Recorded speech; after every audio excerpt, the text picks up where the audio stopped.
Hi friends, அனைவருக்கும் வணக்கம். வாங்க இப்போ இந்த நீல கேரட்டை வச்சு நம்ம ஒரு பாயசம் செய்வோம். இங்கே பாருங்க எவ்வளோ பெருசுன்னு இருக்குன்னு. குக்கரில் ஈஸியாக 10 நிமிஷத்தில் நம்ம ஒரு பாயசம் ரெடி பண்ண போகிறோம். வாங்க, இன்னைக்கு தை வெள்ளி, 3வது வெள்ளி, வீட்டில் சாமி கும்பிடலாம், பாயசம் வச்சு சாமி கும்பிடலாம். வாங்க, அதுக்கு ஈஸியாக எப்படி பாயசம் ரெடி பண்ணுறதுன்னு பார்ப்போம். இந்த கேரட்டை குட்டி குட்டியாக கொஞ்சம் பெருசாக நறுக்கி வச்சுக்கலாம்.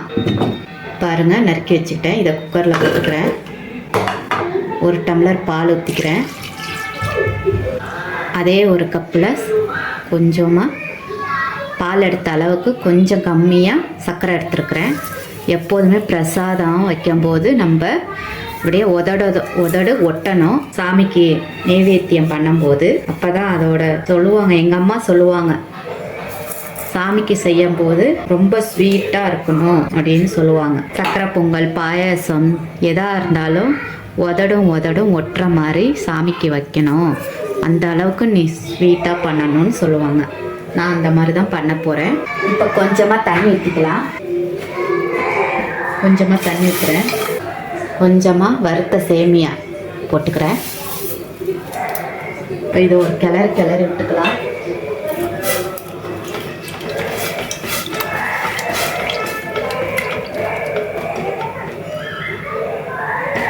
இப்போ ஒரு ஸ்பூன் நெய் போட்டுக்கலாம். இப்போ மூடி போட்டு நம்ம 3 விசில் விட்டுறலாம்.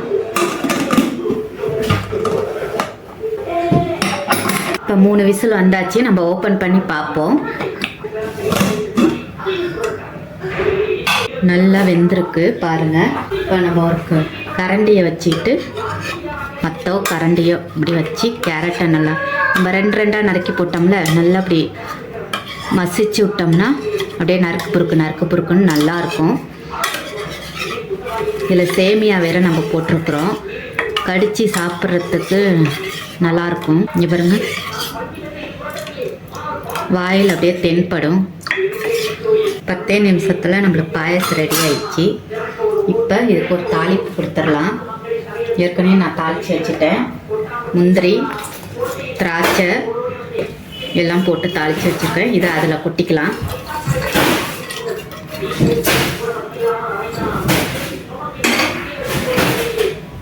கொட்டிட்டு ஒரு கிளறி விட்டுக்கலாம். இங்கே பாருங்கள், சாப்பிட்றதுக்கே அவ்வளோ டேஸ்ட்டாக இருக்கும்.